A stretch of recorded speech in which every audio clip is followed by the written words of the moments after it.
दोस्तों साथियों, ये बिहार की घटना है। एक नाबालिग लड़की के साथ दरिंदगी हुई और दरिंदगी के बाद उसका गला रेतने का पूरा प्रयास किया गया। छाती पर भी चाकू से वार किए गए। और सबसे बड़ी बात ये हुई इस वीडियो को इसलिए कि एम्बुलेंस 4 घंटे तक अस्पताल में खड़ी रही और वो 4 घंटे तक लड़की तड़पती रही। अस्पताल में बिस्तर नहीं खाली थे। अरे इमरजेंसी के स्टेशन पर तो लिटा करके तो इलाज हो सकता था। आपको कम शब्दों में बता दें, आज पूरे अस्पताल में एक आधे डॉक्टरों को छोड़ करके सारे डॉक्टर पूरा हैवानियत का चोला पहने रहते हैं। उनको इस बात की जरूरी नहीं कौन मर रहा कौन जी रहा है। वो बड़े इत्मीनान से इनको देखा फिर उनको देखा फिर उनको देखा फिर उनको देखा फिर उनको देखा। हाँ जाइए। और सबसे बड़ी बात यह है कि ये दवा इससे फायदा नहीं है, आप जाओ बाहर से ले आओ जा करके। अब हाई कोर्ट इस मामले में कुछ संज्ञान ले रहा है, तो इस सिलसिले में हम आपको बता दें कि ऐसे अस्पताल को लाइसेंस रद्द कर देना चाहिए। लेकिन जब सरकारी है तो क्या लाइसेंस रद्द किया जाएगा? उस समय उपस्थित जितने इमरजेंसी में डॉक्टर थे, नर्सें थी या और कर्मचारी थी, फार्मासिस्ट, सबको टर्मिनेट कर देना चाहिए कि फिर वो दोबारा नौकरी में ना आए। इस तरह के कानून लाना चाहिए। और आपको बता दें कि इस तरह से जो है लोगों के हृदय जो है बिल्कुल पाषाण बन जाते हैं। एक गरीब की लड़की है, उसके साथ हैवानियत हो और डॉक्टर लोग जो है, और भाई कभी संपन्न परिवार के लोग हैं, उच्च समाज के लोगों की लड़की के साथ ऐसा हुआ होता तो डॉक्टर पूरा कमाजा, सैकड़ों डॉक्टर जो अस्पताल होते सारे उपस्थित होते वहां पर। लेकिन ये दलित लोग हैं, इनका तो इतनी मोटी चमड़ी हो गई है, 1-1 इंच वाले कीले लगा करके जब इनको जो है डंडा मारा जाएगा तब पर भी खून बहेगा तो ये पूंछ डालेंगे। इनको भी पूजा पाठ करना है, इनको भी बैतरणी पार करनी है घंटा बजा करके। एक नहीं होना है, इनको सारे हिंदुओं के तीज त्योहार करना है।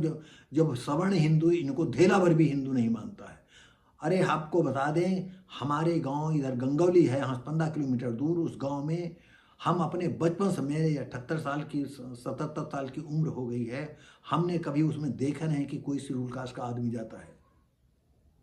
और उस पर शायद सुना है कि पहले 500 बीघे ज़मीन थी, मंदिर नाम लगी हुई थी। आज सुना है 390 बीघे ज़मीन आज भी लगी हुई है। और उस मंदिर में समाज की ज़मीन इतनी लगी हुई है और उस मंदिर में शेड्यूल का आदमी नहीं जा पाता है। और ये शेड्यूल कास्ट का आदमी नीचे ज़मीनें छू करके पैर भगवान का भरोसा कर लेता है। ये कितना कमीना कौम है ये किस तरह के ये लोग हैं। इनके समझ में नहीं आता कि हम कहाँ पर खड़े हैं। कितने मनीषी आए, कितने विद्वान आए, ये मरते चले जाएंगे। लेकिन ये समाज ऐसा जाहिल है, ऐसा मूर्ख है, धरती पर शायद कोई दूसरा नहीं। बिल्कुल अफ्रीका निग्रो की तरह, अफ्रीका के जो जंगलों में नहीं रहते उस तरह से। लेकिन वो किसी पूजा पाठ नहीं करते, वही अपने जात बिरादरी में जो उनका होता है वही सब करते हैं। तो दोस्तों साथियों, आइए हम ये बिहार की घटना को, खास बातों को देखते हैं। बिहार मुजफ्फरनगर, नाबालिग दुष्कर्म पीड़िता ने शनिवार को पीएमसीएच में इलाज के दौरान दम तोड़ दिया। इसके पहले अस्पताल परिसर में एम्बुलेंस में 4 घंटों तक वो तड़पती रही। एक अधिकारी ने बताया, लड़की के साथ 26 मई को उसके गांव में दुष्कर्म हुआ था। आरोपी ने चॉकलेट के बहाने लड़की को मक्का के खेत में ले जाकर दरिंदगी के साथ उसके साथ पिशाचपन की गया और उसका गला रेता, सीने पर चाकू से वार किया।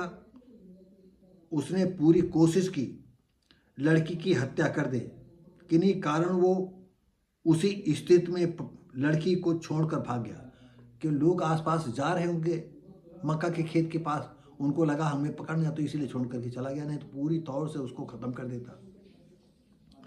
आरोपी को गिरफ्तार कर लिया गया है। प्रदेश कांग्रेस अध्यक्ष राजेश राम ने आरोप लगाया, अस्पताल में बिस्तर खाली न होने के कारण इसका इलाज नहीं किया गया। इस कारण उसके कई घंटे एम्बुलेंस में ही पड़ी रही, यार उसे को एम्बुलेंस में ही रखा गया। इस घटना से संबंधित एक वीडियो सोशल मीडिया पर वायरल हुआ, जो प्रदेश सरकार व अस्पताल प्रशासन की असंवेदनशीलता को उजागर करता है। तो दोस्तों साथियों, ये वीडियो कैसा लगा? हम उम्मीद करते हैं कि ये हम आपको बता रहे हैं कि जब तक शेड्यूल कास्ट का आदमी इकट्ठा नहीं होगा और अपनी लड़ाई खुद नहीं लड़ेगा, तब तक इसका कल्याण नहीं होगा। और इनकी बहन बेटी जड़ जमीन जोर पर ऐसे ही कब्जा होता रहेगा, चाहे सवर्ण करें, चाहे मुसलमान करें या दूसरे करें, इनको कोई रोक नहीं सकता है। और ये भगवान सारे बने रहें, ये ढोल पीटते रहें, रोज घंटी बजाते रहें, देखें इनको कौन भगवान आकर के इनकी मदद करता है। इनकी समझ में नहीं आता है, इतनी मोटी सी बात। दोस्तों साथियों, हम मिलेंगे आपको अगली वीडियो में, तब तक के लिए नमस्कार, जय हिंद।